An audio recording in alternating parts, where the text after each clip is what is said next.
The mahogany conference table in Dad's study reflected the amber light from his prized Tiffany lamp, casting shadows that seemed to dance mockingly across the family portraits lining the walls. I sat perfectly still in the leather chair that had once felt too big for me as a child, watching my parents across from me with their practiced expressions of disappointment.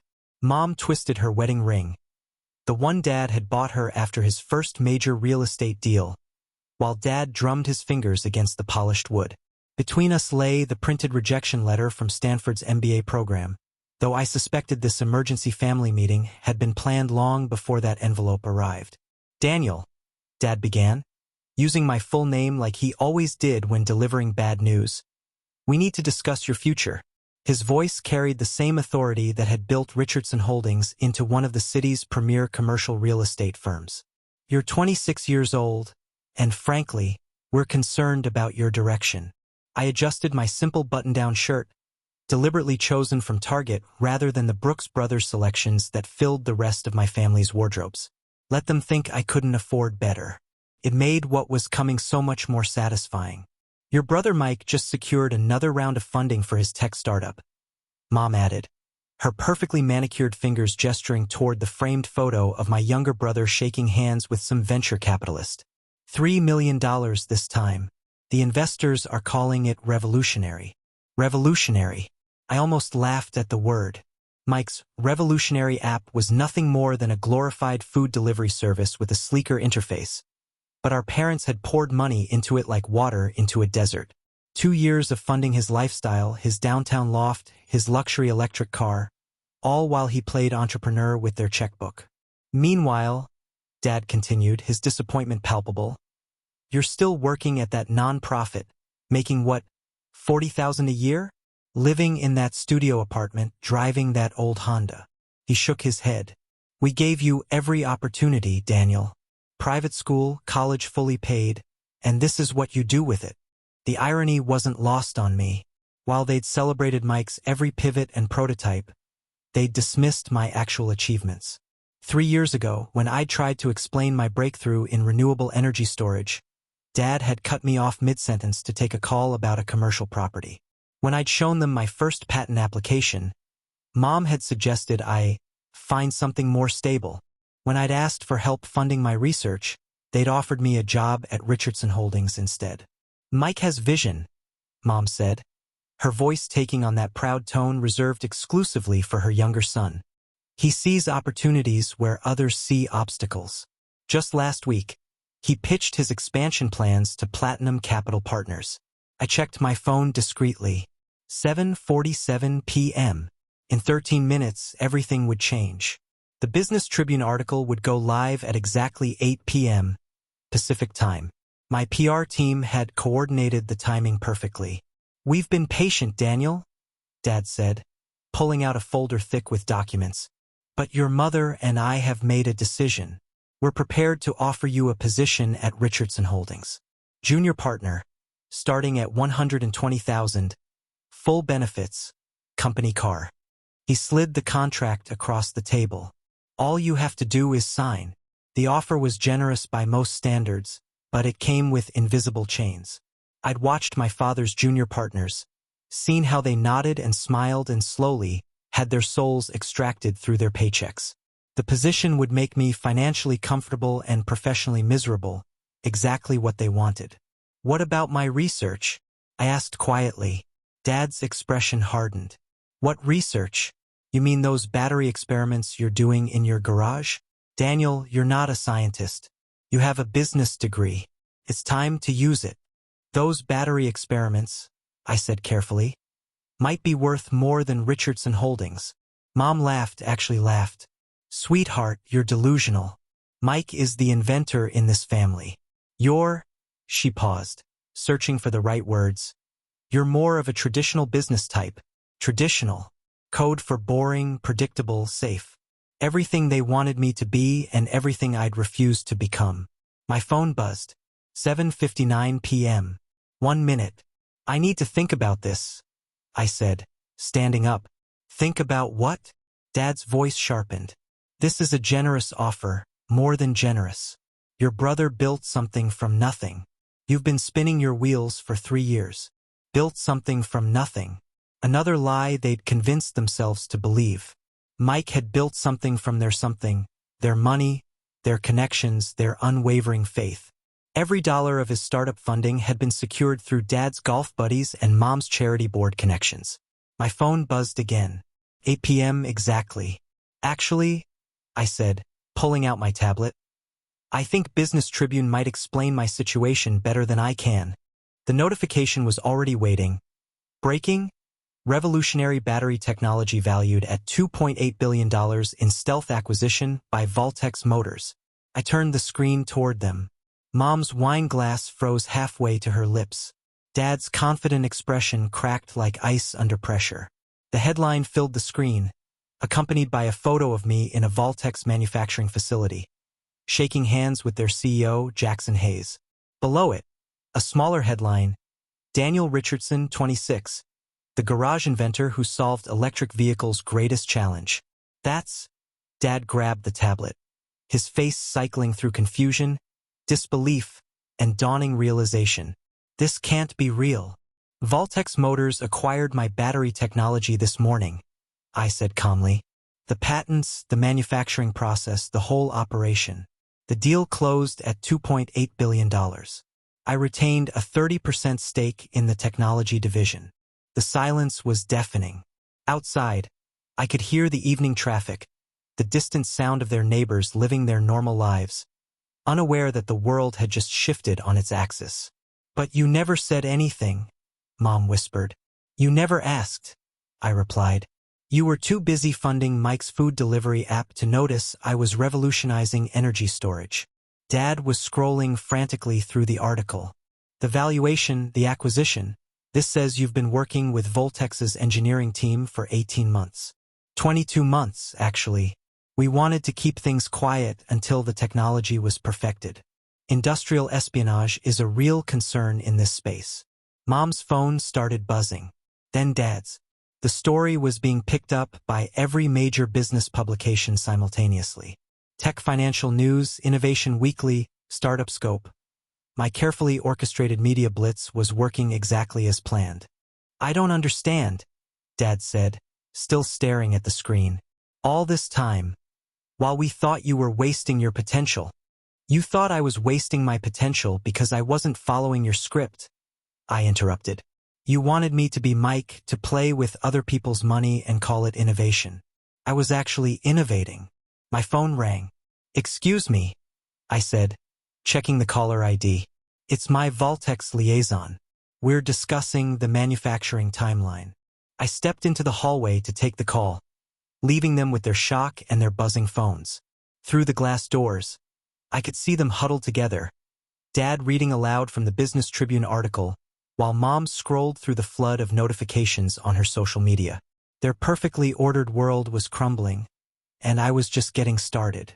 The call lasted 10 minutes, enough time for the full weight of the situation to sink in. When I returned, they were sitting in stunned silence. So, I said, settling back into my chair, about that job offer. Dad looked up, his authority completely deflated. Daniel, we had no idea. No, you didn't, because you never looked. You were so busy celebrating Mike's borrowed success that you missed your other son actually succeeding. The Business Tribune article, Mom said shakily, it mentions your other patents. Energy storage, solar efficiency, something about electric aircraft. I smiled. Those are the ones that went public. The classified ones are significantly more interesting. Classified. Dad's business instincts were slowly returning. You mean government contracts? Department of Energy, Department of Defense, NASA. Turns out revolutionary battery technology has applications beyond electric cars.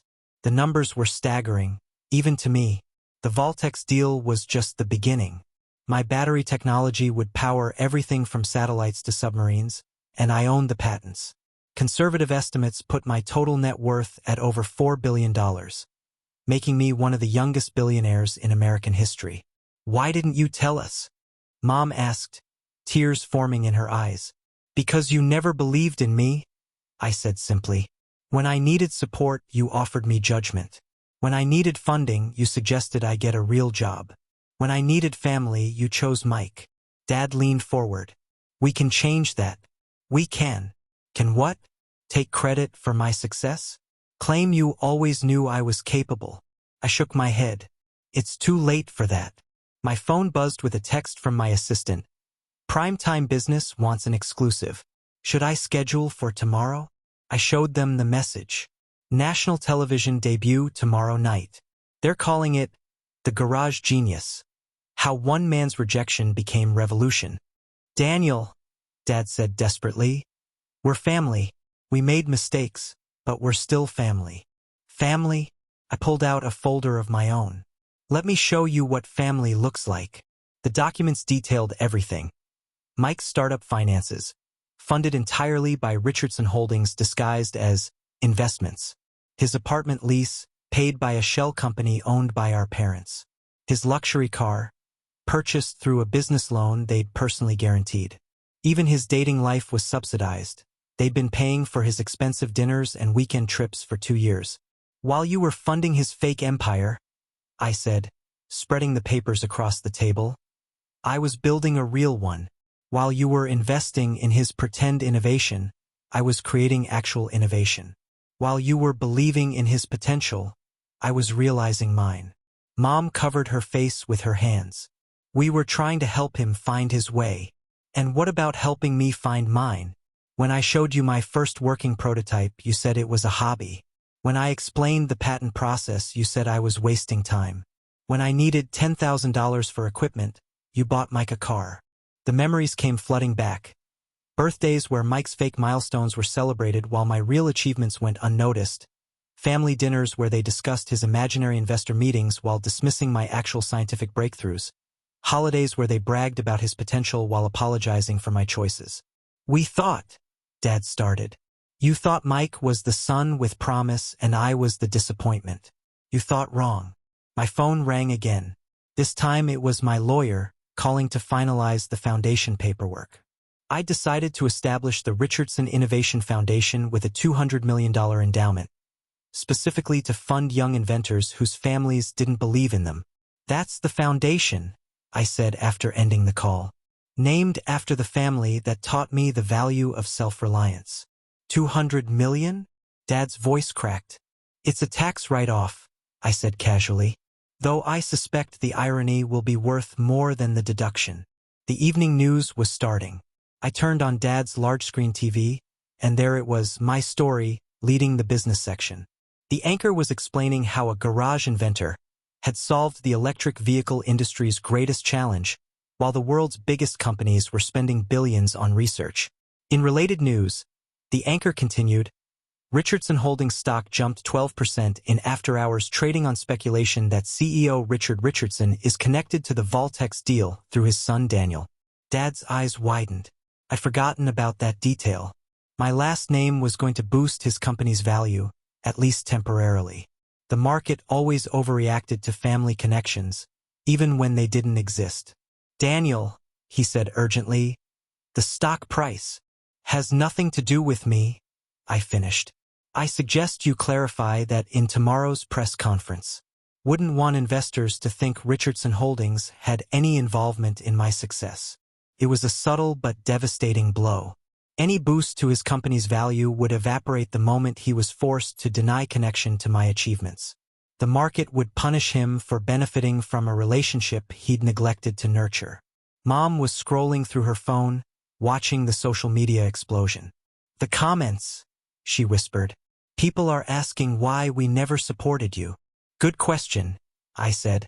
What's your answer? She looked up, mascara smudged, her composure completely shattered. We were wrong. We were so wrong. Yes, you were. But being wrong isn't the same as being sorry, and being sorry isn't the same as earning forgiveness. My tablet chimed with another alert. The Voltex stock price had jumped 8% on news of the acquisition. Every major tech publication was running features on the unknown genius who'd revolutionized energy storage. My carefully maintained anonymity was evaporating, replaced by the kind of fame that would make future family gatherings very interesting. The primetime business interview, I said, checking my calendar, will air this Sunday. I'll be discussing the inspiration behind my work, including how personal rejection can fuel professional success. Dad paled. You're not going to tell the truth about how my own family chose to fund my brother's pretend company while ignoring my real achievements.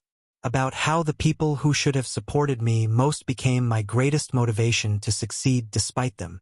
Please, Mom begged, don't destroy us publicly. I looked at her, really looked at her, for the first time in years. The perfect hair, the designer clothes, the practiced expressions of concern, all of it built on the foundation of selective love and conditional support. I'm not destroying you, I said quietly. I'm just no longer protecting you from the consequences of your choices. My phone buzzed with a text from Mike. Dude, is this real? Business Tribune says you're worth billions. I showed them the message.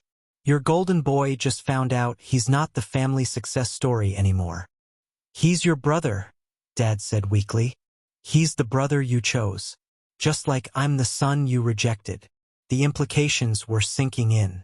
Mike's startup, funded by family money and connections, suddenly looked pathetic compared to my bootstrapped revolution. Their investment in his food delivery app was a rounding error compared to my Voltex deal. Everything they'd built their pride on for the past 2 years had been revealed as elaborate theater. We want to make this right, Mom said desperately. Tell us how. I stood up, straightening my simple shirt, the one they'd probably assumed I wore because I couldn't afford better. You can't make this right. You can only live with the consequences. Daniel, please. The foundation will announce its first grants next month, I continued. Young inventors whose families don't believe in them. I'm particularly interested in supporting those who've been told they're not the innovative ones in their families. It was a perfect knife twist. My success would become a platform to help others in my situation, and every grant announcement would remind them of their failure as parents. The Voltex partnership includes a research facility, I added. We'll be hiring the best minds in energy storage, offering them the support and resources they need to change the world. No experience with family disappointment required, but it doesn't hurt. Dad tried one more time. We could invest in your new ventures. Richardson Holdings has capital. Richardson Holdings has debt, I corrected. I had my people run the numbers this afternoon. You're over-leveraging on the downtown project, the cost overruns on the residential development, the loan guarantees for Mike's lifestyle. You're more exposed than you want to admit. His face went white. I'd done my homework, naturally. While they'd been dismissing my potential, I'd been studying their vulnerabilities. The real estate market was softening. Their projects were behind schedule, and their liquid assets were tied up in Mike's fantasy. However, I said, letting the word hang in the air, Voltex will need office space for the new research facility. Somewhere in the city, modern, high-tech, suitable for the world's most advanced energy research. We could build that, Dad said eagerly. Richardson Holdings specializes in commercial development. I'm sure you could, but I've already selected another firm. One whose owners believed in me from the beginning. It wasn't entirely true.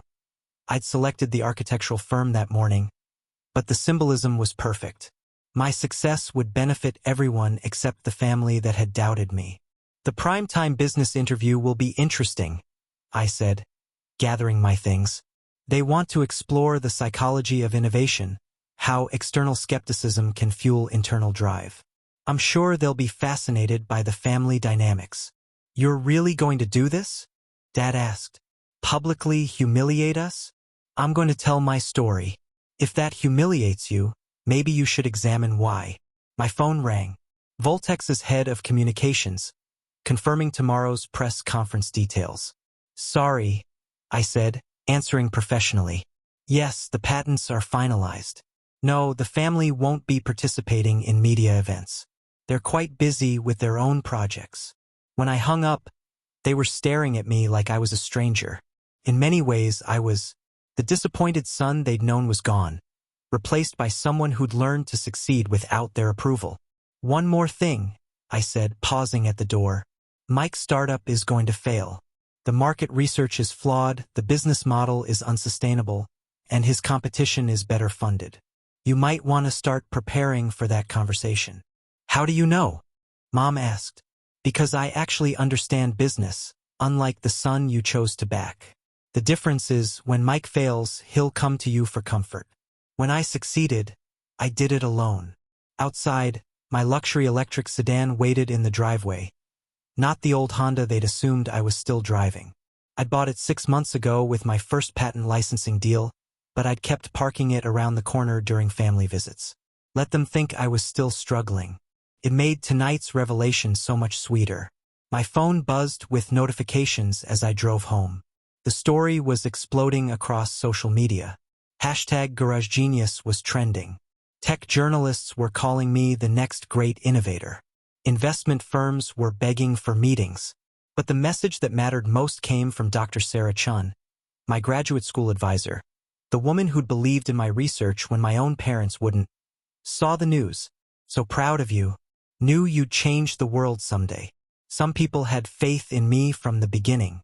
Others would have to earn the right to celebrate my success. Tomorrow, the world would know my story. The young man whose family funded his brother's fake dreams while ignoring his real ones. The garage inventor who revolutionized energy storage while his parents invested in food delivery apps. The son who succeeded despite his family, not because of them. But tonight, for the first time in years, I was driving home to my penthouse apartment, the one they thought was a studio, with a smile on my face. Success, I'd learned, wasn't just about proving yourself right. Sometimes it was about proving everyone else wrong. And I was just getting started. Did you enjoy watching this family's shock when karma struck back? Subscribe to Karma's Counterstrike for more incredible revenge stories, and tell us about your own family favoritism experiences in the comments below.